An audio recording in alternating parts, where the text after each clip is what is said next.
But there is no intelligent age to speak about without a healthy planet. To speak about without a healthy planet. Last year was the hottest year on record, 1.54 degrees C. Ocean heat uptake at an all-time high. Nature is losing its resilience to sequester carbon. Extreme weather is increasing in frequency and intensity. Wildfires, heat stress, drought, floods, and other catastrophic natural disasters, destroying homes, destroying jobs, and destroying places we love. In a recent study, only 10% of global corporates are taking meaningful and tangible action on climate and nature. There is positive momentum, yes, but certainly not at the scale and the speed that is needed to address the unfolding environmental disaster. The focus of today's session is really around technologies, capabilities, solutions, partnerships that can enable governments and corporates to deliver a much more robust and much more timely response to the unfolding crisis in the face of all the complexities that they're facing, in the face of all the uncertainties that we're facing. And to kick off today's session, I'd like to welcome Vice President Al Gore. He's going to share with you a very successful collaboration across more than 100 organizations around the world, non-profits, technology companies, universities, researchers, climate experts. These individuals have been working together over the last 5 years, many on a voluntary basis, donating code, software code, time and expertise to harness the power of technology as a force for good for climate and nature. So on that note, may I welcome Vice President Al Gore.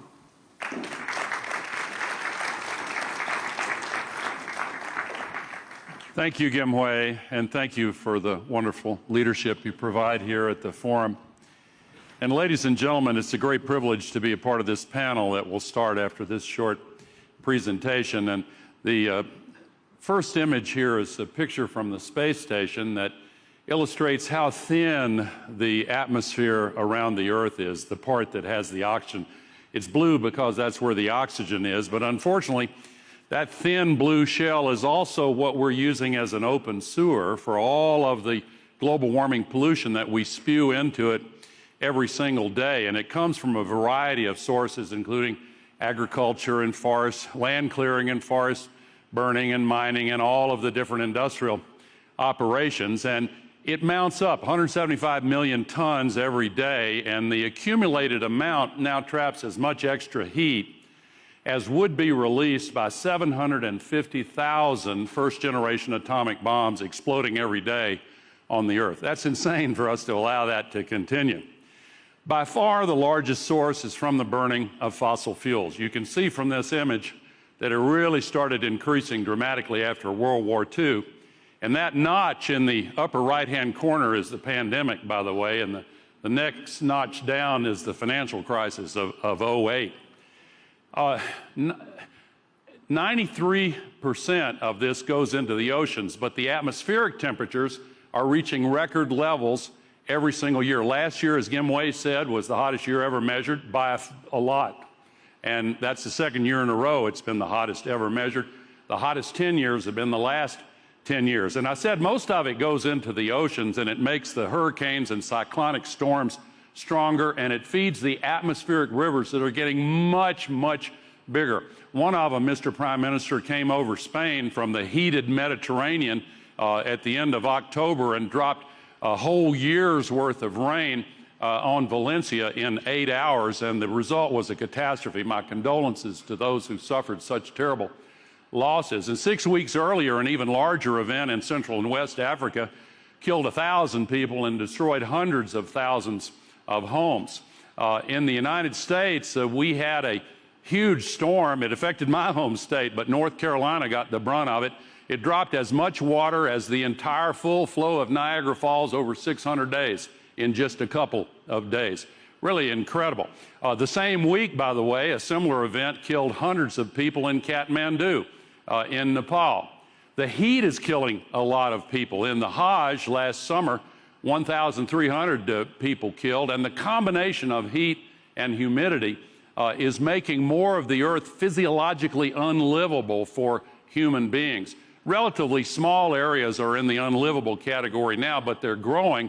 And if we do not start reducing emissions, we could see within 50 years very heavily populated areas becoming physiologically unlivable, with a huge increase in the flow of climate migration across international borders. We're already seeing in Southwest Africa, Namibia has a huge drought, and they're killing animals, including elephants, to feed the hungry during this drought. We're seeing river basins dry up. The Amazon River system in Colombia and in Brazil, of course, is at the lowest levels ever recorded. It really is a catastrophe. And of course, the drought and the heat makes the fires more common and more prevalent.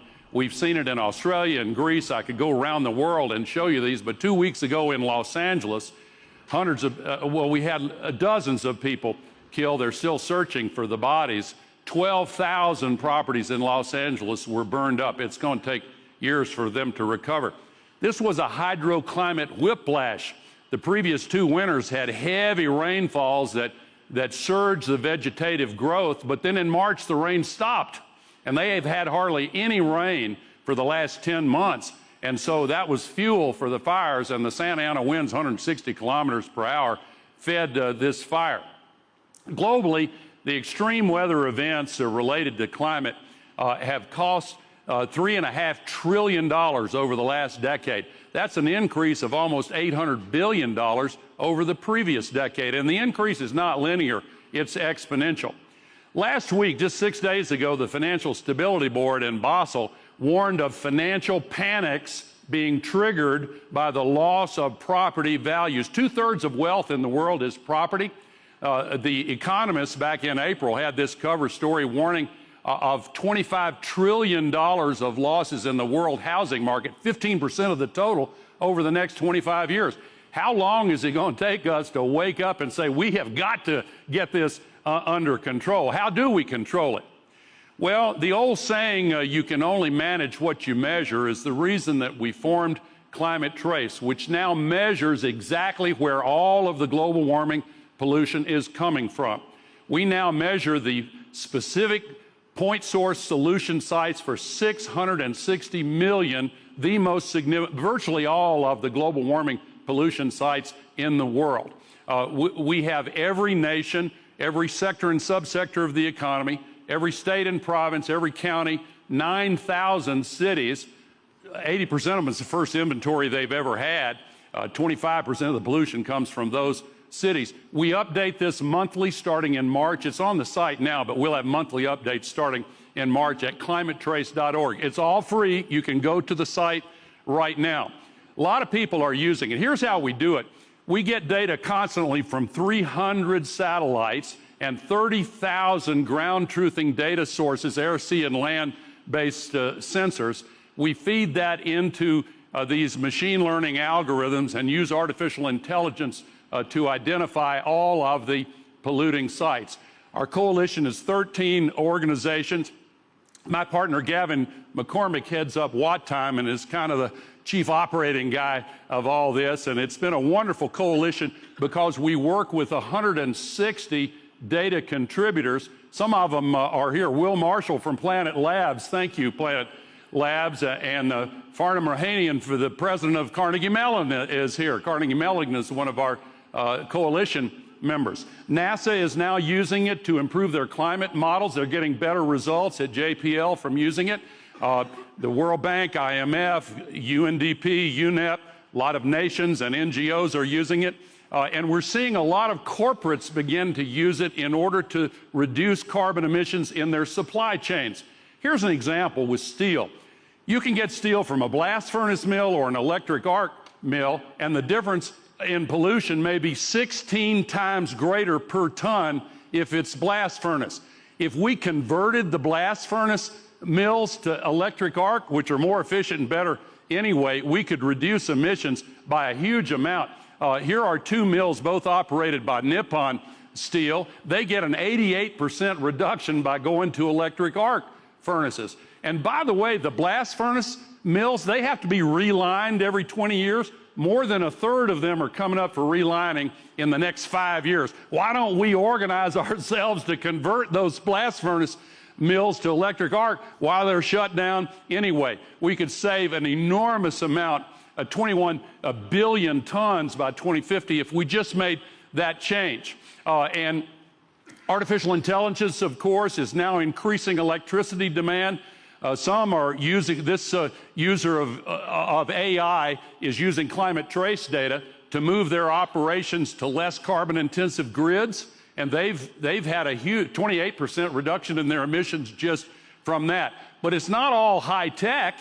In fact, the emissions from landfills around the world is 14 times greater than all of the AI data centers, 4 times greater than all the data centers of any kind. By the way, Andrew Forrest's Minderoo Foundation is our partner in getting this landfill data. If you just cover the landfills, it's not high tech, you can reduce the emissions by 70%. That's the difference between this uncovered landfill in Nigeria and this covered landfill in Los Angeles. We're finding a lot of data that's been hidden from view in the past. Shipping, for example, and fishing, they have these automatic identification systems, but some unsavory types turn them off and try to hide. We see them, we track them. We include that data along with all the rest. We're also finding previously hidden data from the fossil fuel industry.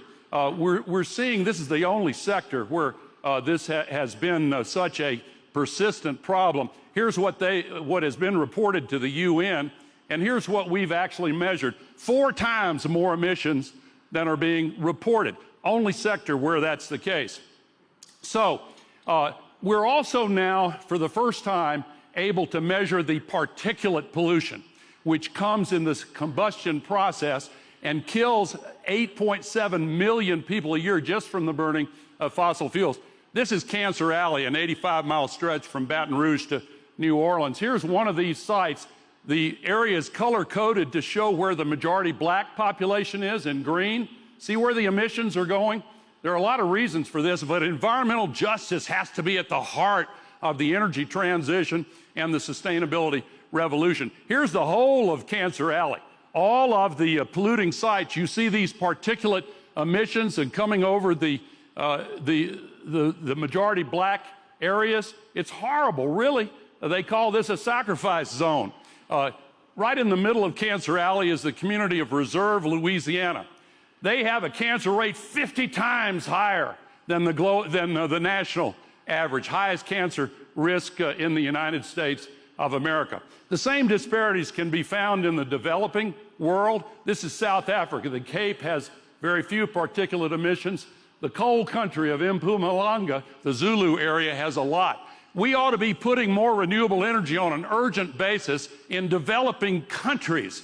Amazon and Apple, 2 companies that use our data, are using it to site renewable energy in places where they can offset the most emissions. But the world needs to do a better job of doing this because, for example, the single state of Florida has more solar panels than the entire continent of Africa. That's a disgrace for the global system for allocating capital, and at the same time, we're seeing 3 times as many fossil fuel pipelines under construction and proposed for construction in Africa as in all of North America.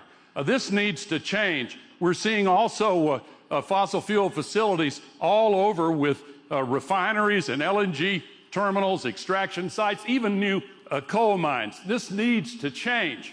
Now, the cost of borrowing money in places like Nigeria can be 7 times higher than the cost in wealthy countries. And the energy transition, 85% of the money has come from private capital. But most of it goes to the US, Europe, and China. And developing countries have been walled off from access to it because of the high interest rates. And you see, globally, 85% of the money has come from private capital, and that's true in the advanced countries. In Africa, only 18%.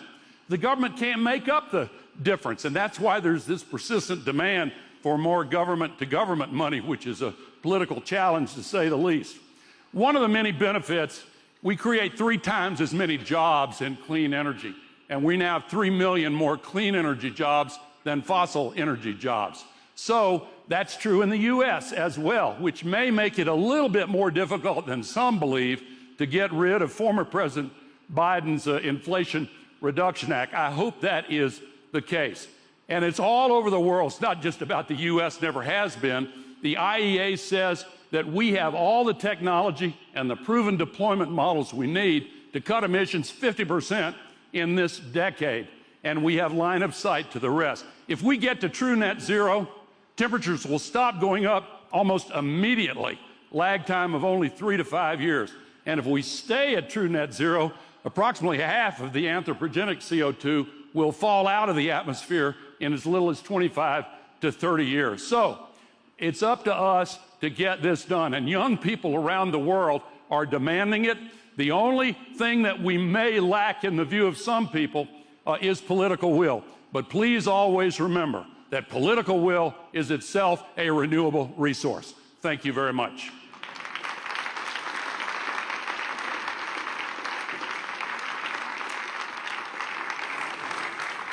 Thank you, Vice President Al Gore.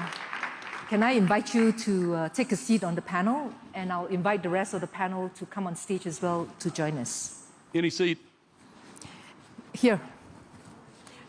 Oh, I see. Vice President. Now, okay. Yes. Thank you. Prime Minister of Spain, Pedro Sanchez. Muhammad Yunus, Chief Advisor and Interim Head of the Bangladeshi government. Andrew Forrest, Chairman and Founder of Fortescue. Catherine Kao, Co-Chair of Trina Solar. And Salil Parekh, CEO of Infosys. First, I would like to thank you, Al Gore. You've been very instrumental to what Climate Trace has achieved today. Thank you. I know it started off as an idea to just monitor, measure emissions from the power industry. And you had pushed the team to dream big, to look at emissions across all sectors, beyond power, to rice farms, landfills, industrial activity, everywhere. And today, we can look at emissions in all sectors, all locations, and obtain data in a comprehensive, timely, free to access, and easy to access manner. Big dreams can lead to big things. And today, we witness this dream in reality.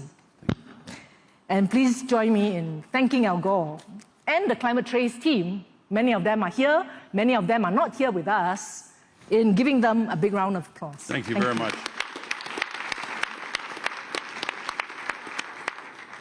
I want to start with Salil. You run Infosys, one of the largest technology services companies in the world, 300,000 employees and growing, 50 countries, a sizable footprint. But you have also been leading by example on the climate front, how to leverage technology to build some of the most efficient buildings and campuses globally. You're also working with your clients to scale technology-led solutions to tackle climate change. You have seen Al Gore's presentation. And in your view, how can a company like Infosys help to translate data like this that is freely available into actionable insights, strategy, and plans for your clients? In what ways are you also investing into capabilities that can support companies in their sustainability journeys as we move towards an intelligent age?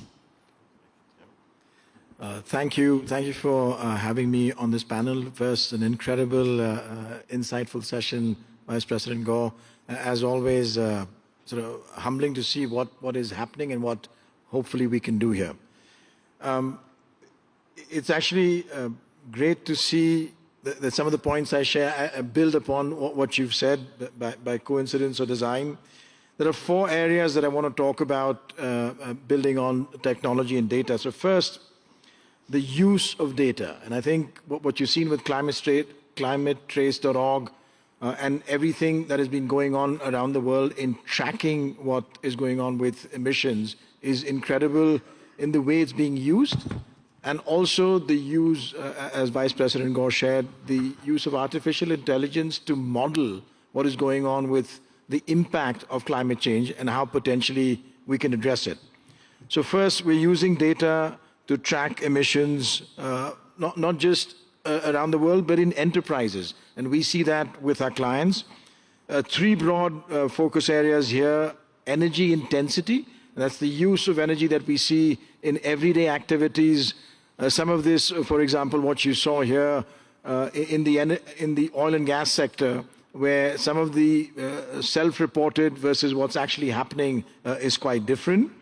Water usage, we see a lot of that going around, where water usage, especially in the way that it's efficiently driven, can be changed. Water regeneration through different methods on campuses. We've seen that on our campus. We see that with our client campuses. And then waste optimization, especially what we see in India on our campuses, but what we see across the world with our clients on how they work to it. Then we've looked at data for carbon footprint in the supply chain itself. Again, something that was referenced in the session Vice President Gore mentioned. That's very critical because there are ways we can see that large enterprises can control what's going on in carbon footprint and the suppliers by changing some of their policies. And then the way it's being tracked, the sensors that were talked about, but there's real-time insights and ways to control it much more right now than something that happens 3 and 6 months later. And then we've built software solutions, I'll talk a little bit about that, energy-efficient software solutions that can be used by large enterprises. Second is really building holistic solutions. So there's a lot of technology that is absolutely required and is useful. But what is the human usage? And there's many things we can do, for example, with behavior as we work to what each of us are doing. Many things not done knowingly. So something that we can do with change in behavior. What is the climate impact and the changes that can be driven through this holistic solution, and then the technology support that comes from it. Third, we do see resistance to change, and resistance to change is not simply because of expense or cost, it's more also because of education and sometimes not understanding the real impact or benefit that is potentially possible with the changes. We also do have an investment required, but that's not a constraint in the way we see sustainability impact that can come about. And the fourth is really the usage of technology for solutions, analytical software, the cloud around the world where we can leverage this, blockchain technologies, and a lot was discussed on artificial intelligence where machine learning algorithms can track through what the current patterns are, what the patterns will evolve to, and how even solutions can be developed, especially on weather, by using artificial intelligence. So in summary, we see a tremendous potential improvement in the transition outcomes by using data, behavior, and technology. Thank you, Gal. Thank you. In fact, I know Infosys is investing in your employees in learning AI. Can you just share a little bit about that? Yes, so AI has become absolutely critical for our clients, also in this domain, but in many other domains. And so we have, from our 320,000 employees, 270,000 employees have gone through AI training. And this is more in how they can use AI to benefit our clients across a variety of areas, including in financial transactions, including in risk management, and including climate change. Excellent. Thank you very much. If I may now turn to Catherine Gao. You have recently assumed the co-chairmanship of Trina Solar. It's a global manufacturing solar technology leader, and you've been at the leading edge of powering the transformation of the energy industry. In fact, I know earlier this month, Trina Solar broke the world record for the conversion efficiency of a solar module. Higher efficiencies, lower costs, and solar is now one of the lowest forms of energy right now, is what Vice President Al Gore has mentioned. But he's also pointed out that solar deployment remains very slow, especially in emerging, developing economies where there is growing energy demand. In fact, nearly half of the continent still do not have access to energy. So the market opportunity for players like yourself is actually substantial. And what are you doing to enable more access to renewable energy? And what kinds of partnership do you need to really power this forward? How can we get that speed and scale that's needed? Thank you very much for the question. It's such an honor to be here today, especially to share this panel with Vice President Gore, because like I was just telling Mr. Gore in the backstage, actually my journey with renewable energy started when I first watched The Inconvenient Truth, when I was a 13-year-old. And 18 years later, I'm sitting here leading one of the largest solar companies globally. I think when I first watched that movie, that's when I realized that climate change is not just an environmental crisis, it's a test for the entire human civilization.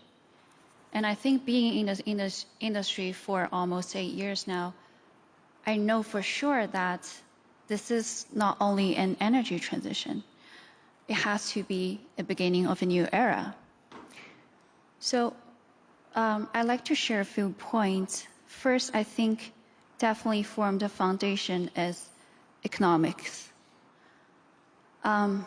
I think for decades, we had difficulties solving the energy trilemma, the balance between being secure, affordability, and also sustainability.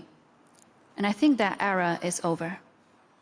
So through technological development, the cost for solar has dropped from 30 cents per kilowatt hour to 3 cents per kilowatt hour. And some of the projects that we do in the Middle East, for example, the energy cost is 1 cent per kilowatt hour. That is the lowest energy price in human history. So I think with that economic foundation, it really resets the entire logic for an energy transition.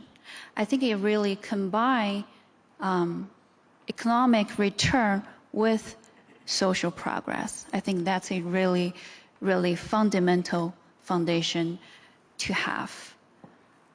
But with economic foundation, it's not enough. Like Mr. Gore just mentioned, why is there an imbalance in the world of how solar is implemented? I think that the reason is that a green transition, it's not simply that we install as many solar or as many wind as possible. It's a transition of the entire system. So we know that every revolution, the foundation must be a revolution in the infrastructure, right? We saw that in internet, we saw that in the first revolution for electricity. So infrastructure is really the key for implementing more renewable energies. So what we need today is not only to invest more in solar energy or wind energy, we need to invest more in grids. We need a more intelligent grid. We need a more decentralized grid. We need a more steady grid in order for all those renewable energy to be consumed. We need more storage, we need more energy storage to make renewable energy more stable and more reliable. We need to use more AI in order to balance out all those fluctuating, even more fluctuating energy supply and demand on the grid. So I think it's a question of whether we have the courage and we have the will to reform entirely, not just invest in certain parts, but a total reformation. And the third, I think I would like to share from some human notes is that I think a green transition is not only a technology story or an economic story. I think it always comes down to people. So for example, because Trina Solar, we operate in over 170 countries globally. During the energy crisis in Europe, when the energy price went up to like 10 times of normal, solar energy was able to keep the home warm in the winter and keep business running. And in many of the war zones that we're seeing, when the grids are entirely destructured, solar is able to provide power for hospital and also for refugee camps. And in some of the remote areas, even though we're not doing enough yet, where the grid is not connected, we offer off-grid solar and storage solutions. And for those people who have never used power or electricity before. So I think energy transition is not about energy. It's also human dignity, it's also security, it's also opportunities. So I think in conclusion, we have done something, but we haven't done enough. So as a private sector, as a leader in the solar industry, we would really like to work more closely with governments, with private and public entities to drive this energy transition even further. Thank you. Thank you, Catherine. Indeed, we need a holistic approach. We need the different parts of the value chain to talk to each other. We need the ecosystem of different stakeholders to work together for this, to make this ambition into reality. I want to turn to Prime Minister of Spain, Pedro Sanchez. And I want to talk about finance, because yes, the cost of solar has come down, but there is still a lack and maybe a gap in finance for infrastructure, for finance in emerging developing economies. And under your leadership, Spain is actually at the forefront of Europe's energy transition. You have an ambitious target, 80% of energy from renewable sources in 5 years, 2030. Spain is now also a hub for clean tech innovation, accounting for 20% of green hydrogen projects. Finance, policy, public-private collaboration, and it's also very timely that Spain will this year host the 4th International Conference on Financing for Development in June in Seville this year. A conference that seeks to align financing flows and policies with the transformation that Catherine has highlighted, economic, social, environmental transformation. The COPs have not had a lot of luck with financing. Last year there were 3 COPs. All 3 were not able to meet expectations where finance is concerned. What is your strategy for this year's conference? What are the focus areas, and what would success look like for you? Well, thank you very much. Thank you very much for this question. And as you said, we have the honor to host the 4th International Conference on Financing for Development in the beautiful city of Seville. I think this conference will have to address important challenges that are all of them deeply interconnected. Climate change, sustainable development, poverty and inequality, and of course conflict. They all demand a response grounded in multilateralism, collaboration, and shared responsibility.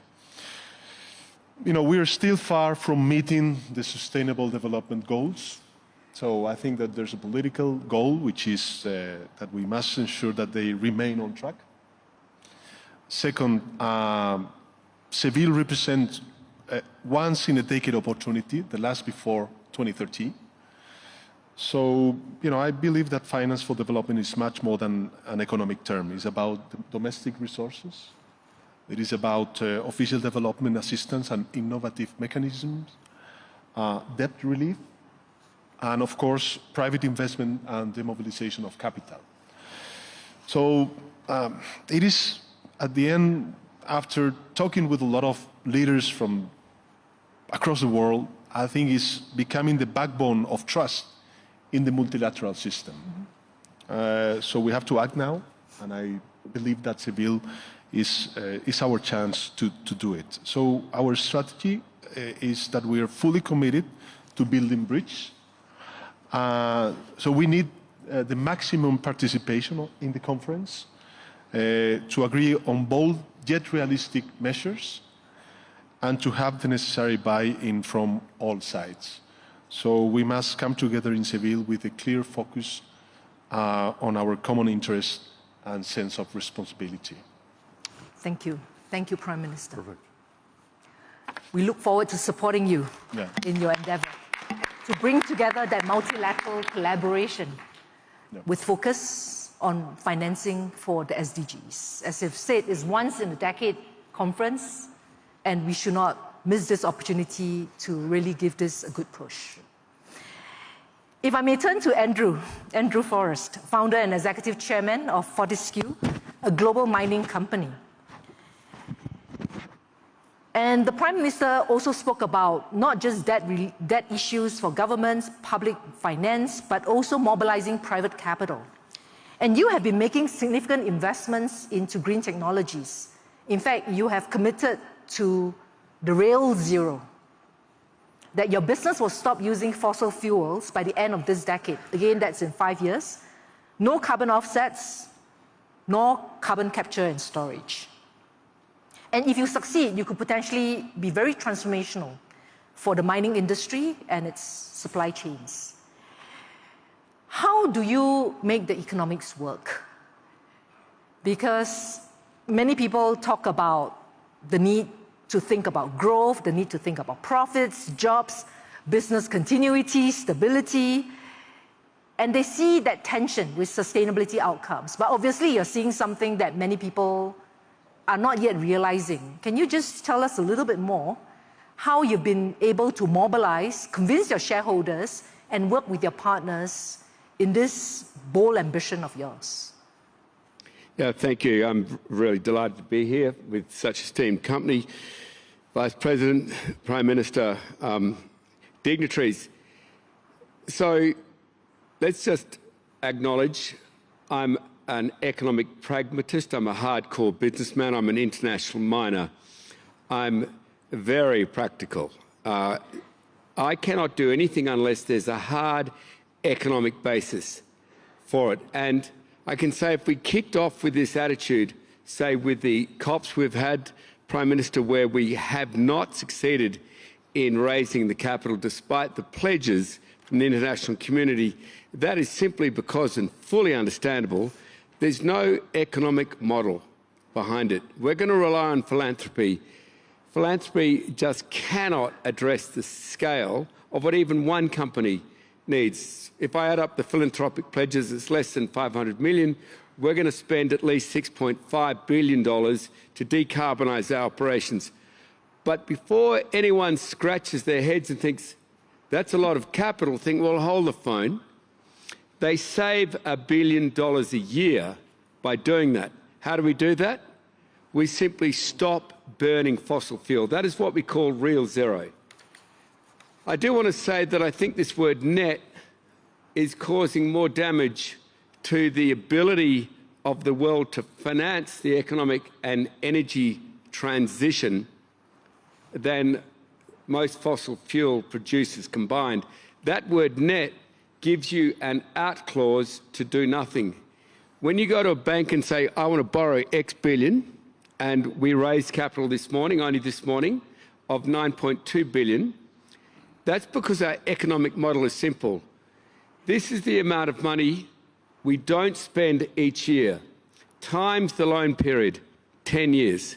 That tranche of capital is now available, it's called savings, to be borrowed against.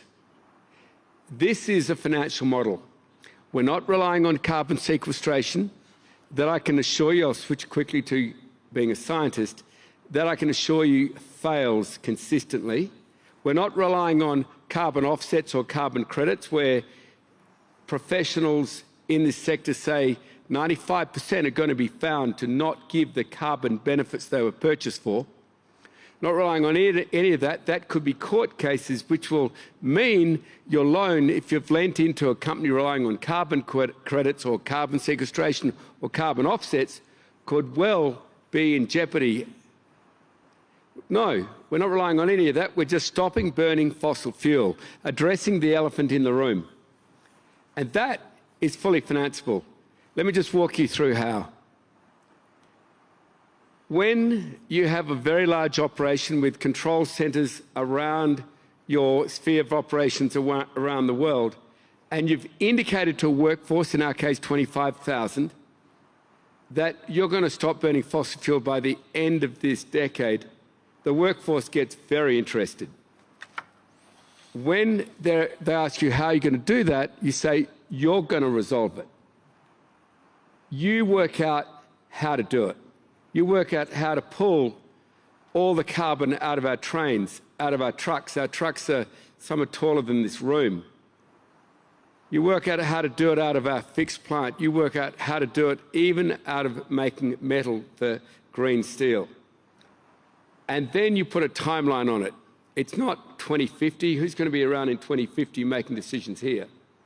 We say it's going to be in your career, so we put 2030.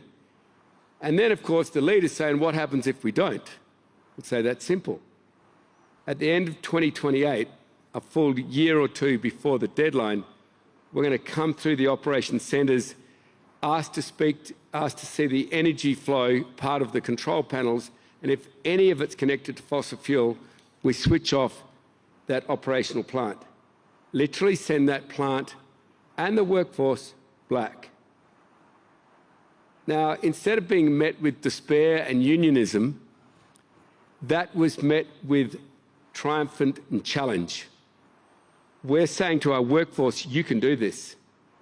And out of that has come a series of inventions. For instance, the ability to charge cars in 23 seconds.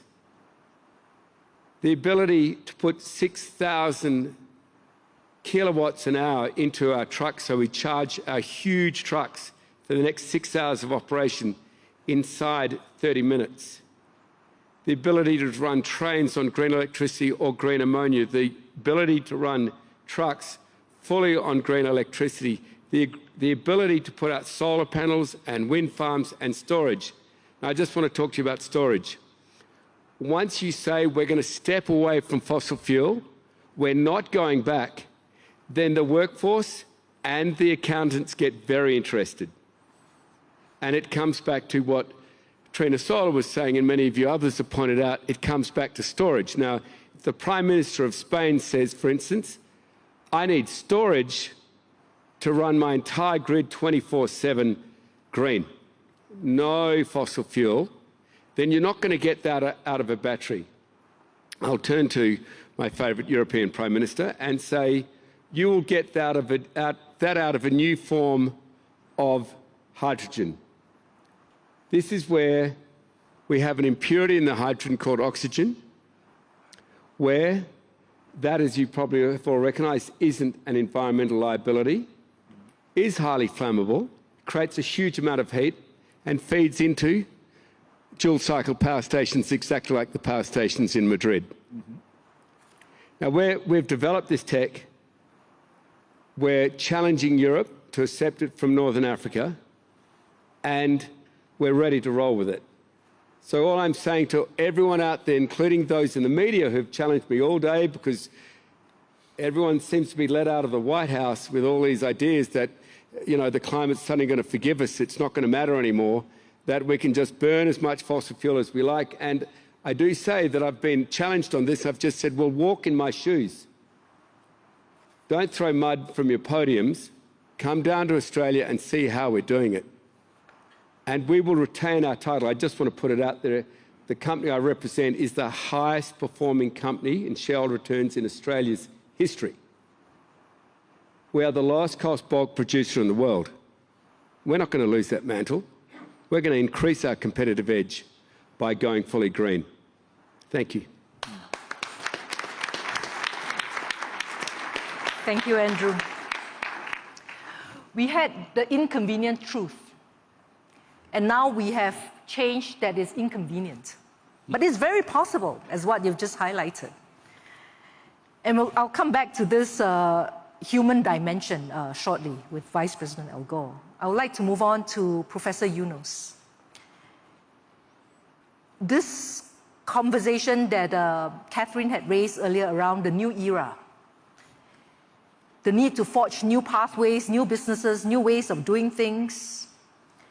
In fact, you won the Nobel Prize in 2006 for your pioneering work on microfinance and microcredit to alleviate poverty. Incidentally, Vice President Al Gore actually won the Nobel Peace Prize 1 year later in 2007 for his work around climate. And you have spoken at length, Professor Yunus, in your various capacities about how the current civilization is unsustainable and self-destructive. And we might, unfortunately, be the generation to witness that. Yeah. And there's a need for a new world, a new era, is what Catherine says. But how do we make this happen? We're kind of stuck, right? Can I tap on you for some advice?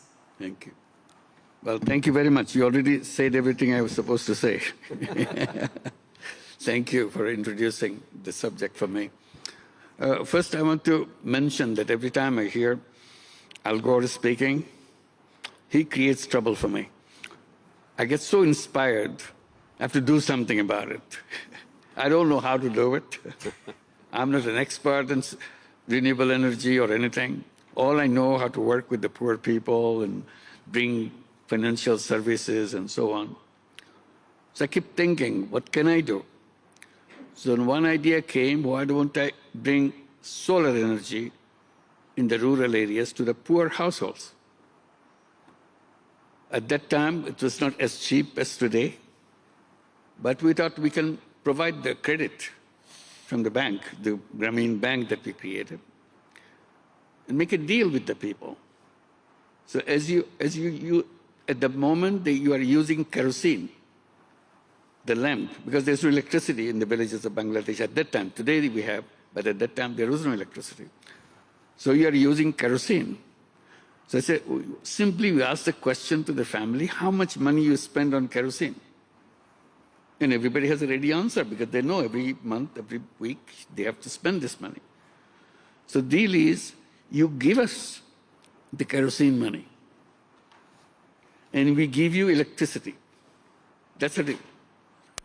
And when the money that we collected from you is done, it's covered, it's free, it's yours. People didn't believe that such a deal can be possible. I said, try us. If you don't like it, we'll take it back. So you have nothing to lose. That was the beginning. Without knowing how the response of the families, of the poor families will do, they started trying us. They said, can they keep their words? And they liked it. And became a big, nationwide business for that. We created a Grameen solar energy to bring solar energy in the poorest people. So I translated the idea that you are promoting, so how we translate in my context, and that gave us a tremendous amount of hope. Yes, it's possible. You don't have to submit to the fossil fuel every time. You say, well, how can you do it? The kerosene replacement is an impossible task. So we tried to redesign it in a way it makes sense to them, and it makes sense to everybody else. So that became a national program. Many other people copied it. But I ran into a problem with our government. You know it very well. So every time I do something, government has to come and attack me, condemn me, whatever I do. So I ran into a problem. Again, Al Gore comes up. He makes a big global statement supporting me and have all the friends to sign up, join the statement in the newspapers and so on, so that I can be saved from going into jail. Because I'm always one courthouse to another courthouse. The government had 190 cases against me. And people gathered around him to make sure that the government doesn't really put me into jail. So I was about to get into jail. Something happened in Bangladesh at that time. Suddenly, young people of Bangladesh rebelled against the government and challenged the government out of nowhere. They were not planning anything. They were not preparing for that. One little thing to another little thing, it became an explosion. And suddenly, uprising of the young people and the people of Bangladesh pushed the regime collapse, and the Prime Minister flee the country. What happened? Young people looks at me, you are the one who is running the country. I said, no, not me. So instead of going to jail, I'm now running the country. So again, I get back into, again and again, this trouble. I hope this time I can do something more concrete. There's nobody to push me into jail. So young people love these ideas of creating a world that they can live, they can feel comfortable with their life. And I've been encouraging young people to see the world they want to build. I said, the civilization that we have created now is a civilization which is self-destructive. We have put everything inside that civilization, which will ultimately destroy the whole existence of human being. So we have to enter the whole civilization part. It's not about fossil fuel or something, one individual. These are important items, but the whole thing is about the way we live, the way we think. That created the world.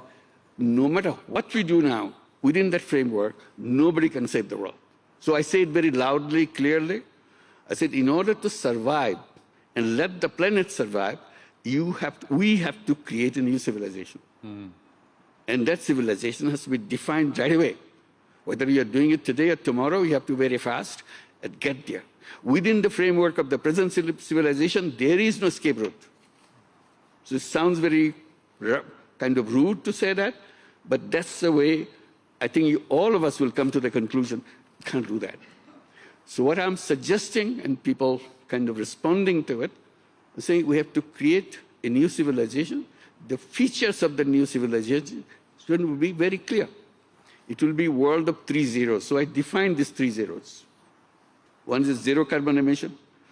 You cannot keep the carbon emission and save the planet at the same time. You have to come to that. No matter what technology you have a lot of other ideas what you can do. You have to do that. And the next zero is a zero wealth concentration. The system that we built around the world today, that we practice every day, always pushing the wealth to the top. So you see, you report to the world what kind of progress you are making, growth taking place, technology is helping us to make more money and so on. Ultimately, where does this money go to? To the top. So concentration becomes heavier and heavier. Bottom becomes emptier and emptier. Little bit sips into the bottom, but very little compared to what you got on the top. Almost 90% of the world wealth is concentrated in the hands of very few people. And it's getting worse every day. We see it, but we say that's the way world works. That's not the way world works. That's the way we made the world work.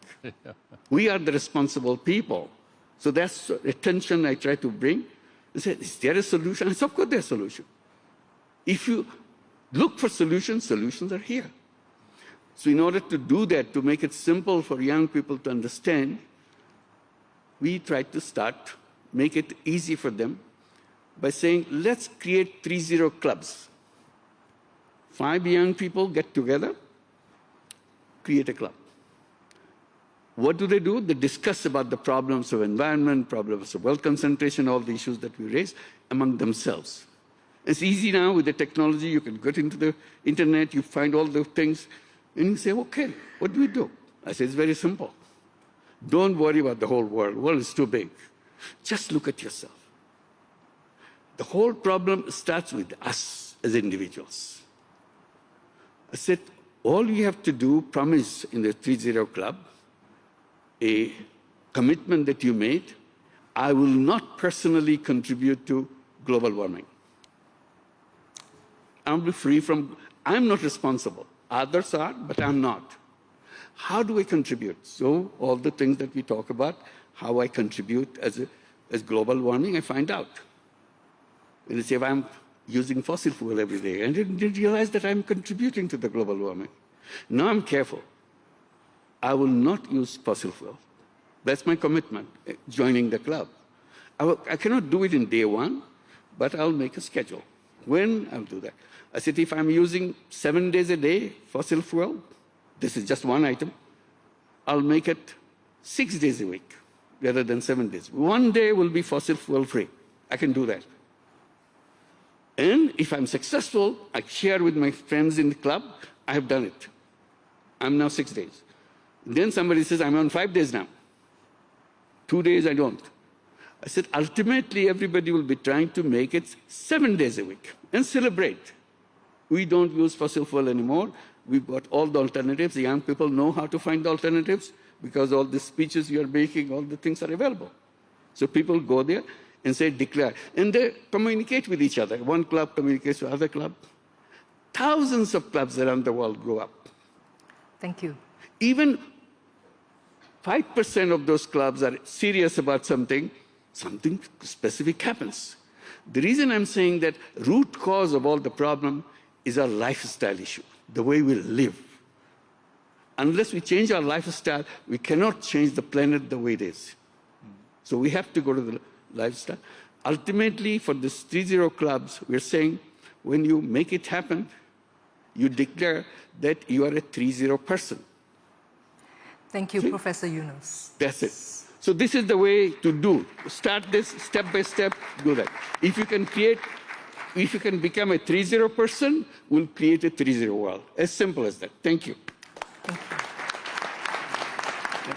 Thank you. One idea a day, a step at a time, a day a week.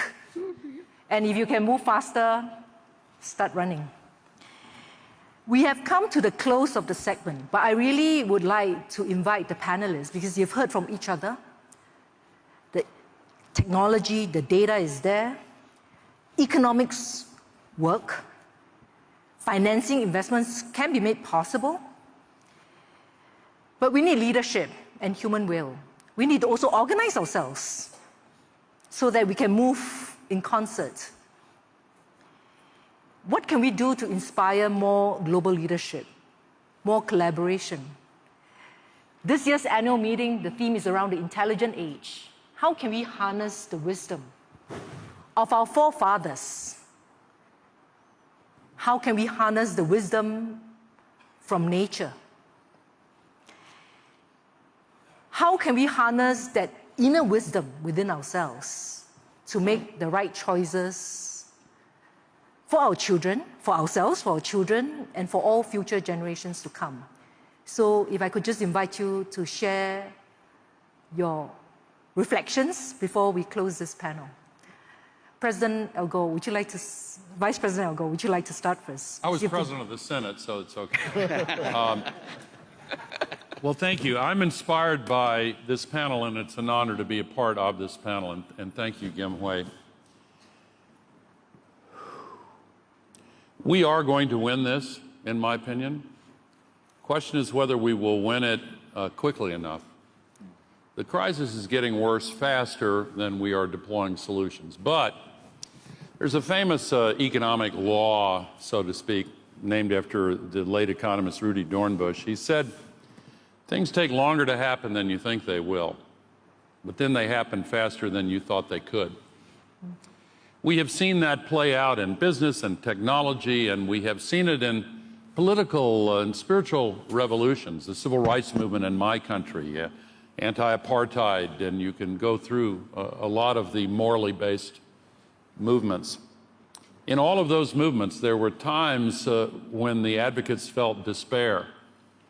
The antidote to climate despair is climate action, because in those previous revolutions, when the central issue was revealed as a choice between what's right and what's wrong, then at a very deep level, the outcome became foreordained. We are very close to that tipping point in the sustainability revolution. How will we get there? We have the technology, we have the deployment models.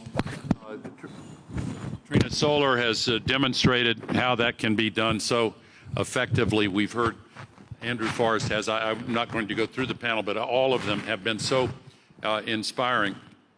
For those who are interested in becoming advocates, please turn your attention and your energies to this. On Monday, when our forum began this week, in my country, it was also Martin Luther King Day. During one of the moments of trial and struggle in the civil rights movement, Dr. King said, "If you can't fly, run. If you can't run, walk. If you can't walk, crawl. But keep going forward." That's where we are. Don't get discouraged. We are going to prevail. We must prevail. I believe that we will prevail. Thank you.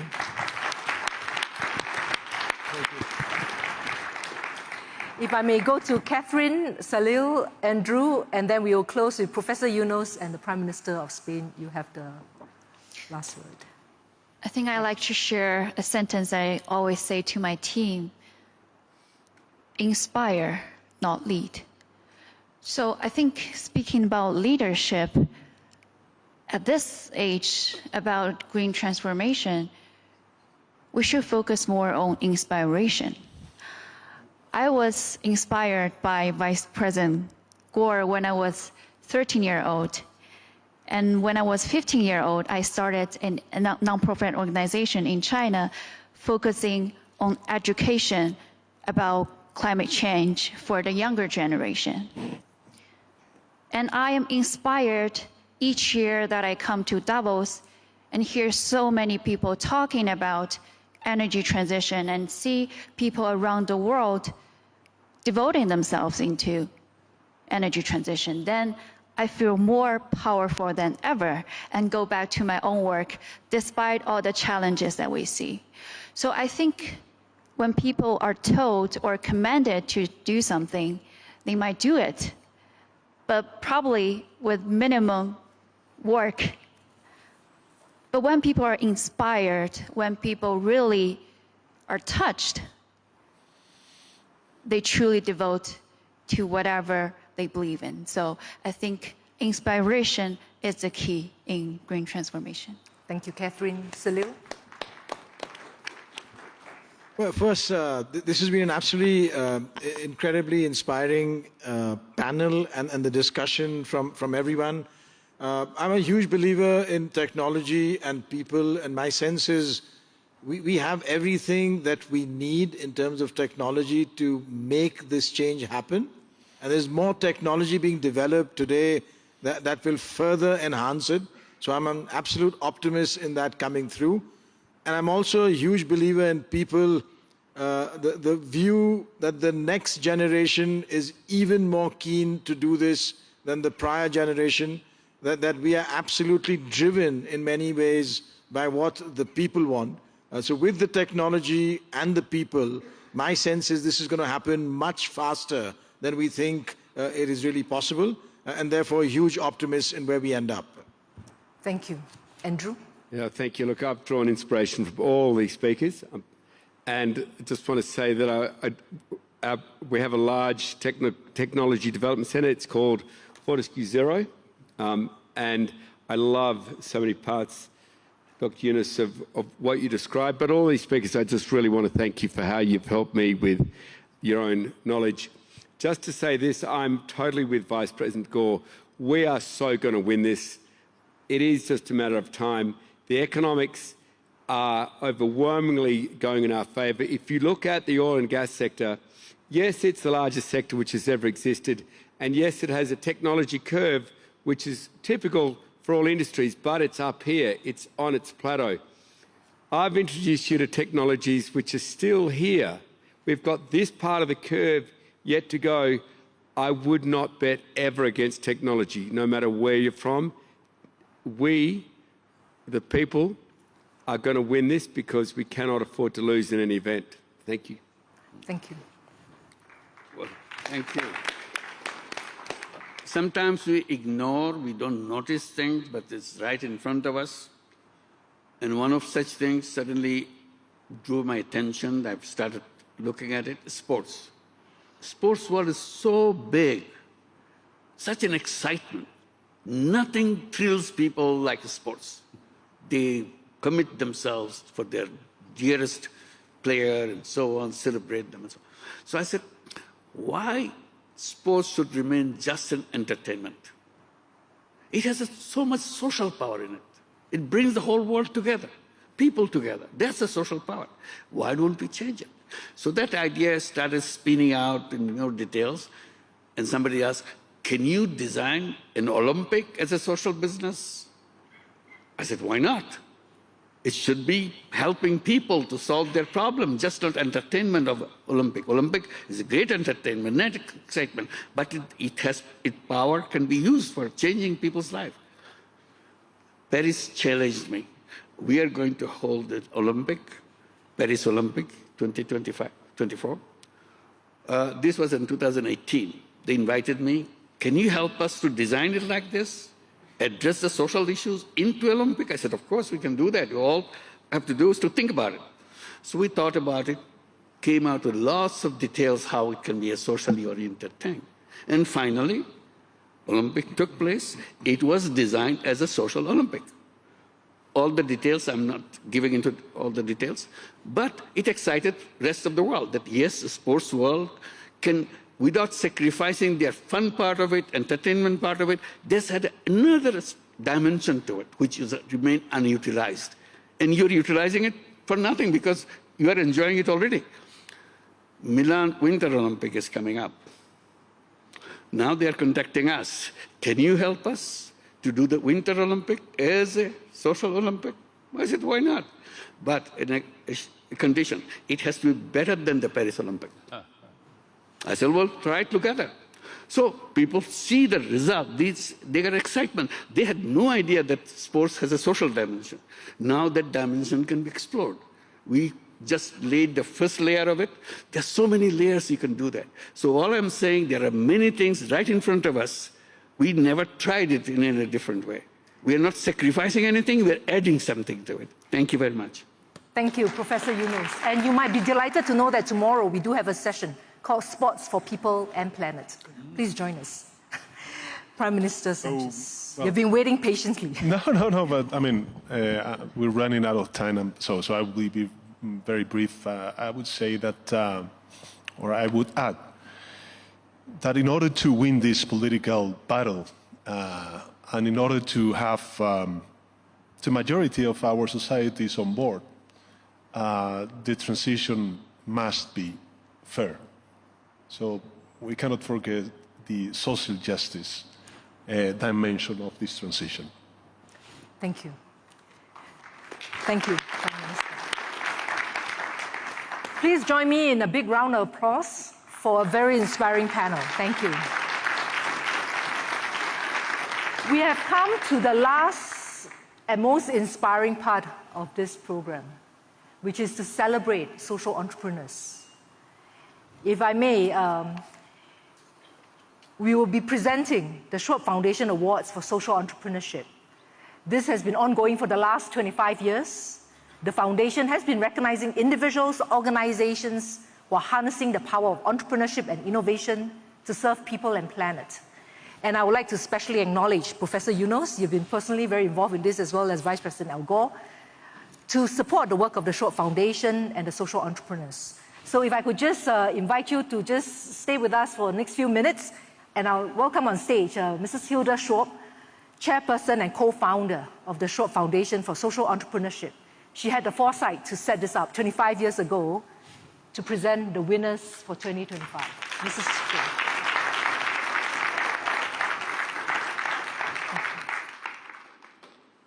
Thank you, Kim, and thank you to this panel for a fantastic session. Thank you very much. But here come the real doers who will try to change the world. since 1998, when Klaus and I created the Schwab Foundation for Social Entrepreneurship. And here I want to acknowledge particularly Professor Muhammad Yunus, who was one of our first board members. It has provided a global platform for social entrepreneurs and innovators to drive systemic change and influence policy and stakeholders for transformative solutions. In partnership with the World Economic Forum, the Schwab Foundation has brought together the foremost global community of over 500 pioneering social entrepreneurs and innovators. Together, they have directly improved the lives of over 900 million people. The 2025 Schwab Foundation awardees are using innovative models to transform healthcare and education, support refugees and migrants, create livelihoods for those excluded from mainstream economies, and demonstrate real climate action hand in hand with communities. The Schwab Foundation Awards are hosted in a long-standing partnership together with the Motsepe Foundation, founded on the philosophy of Ubuntu, the African concept of giving and caring for your neighbor and your community. Our sincere thanks go to Patrice and Precious Motsepe, co-founders of the Motsepe Foundation, for their belief in this community. Now I am pleased to announce the leading social entrepreneurs and innovators of the year 2025.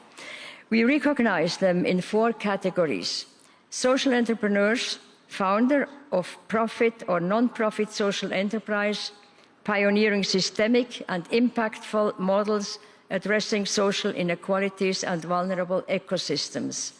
They are Cecilia Corral, Care Message, USA; Mabuse Christina Kyusong, Somalife, Ghana; Musalema Wanza, Safe Motherhood Alliance, Zambia; Valmir Gabriel Ortega, Belterra Agroflorestas, Brazil; Manuel Rosenberg, Anna Care, Mexico; Alin Sara Natakalam, Lebanon; Akshay Saxena, Avanti Fellows, India; Vineet Singhal, Care Message, USA.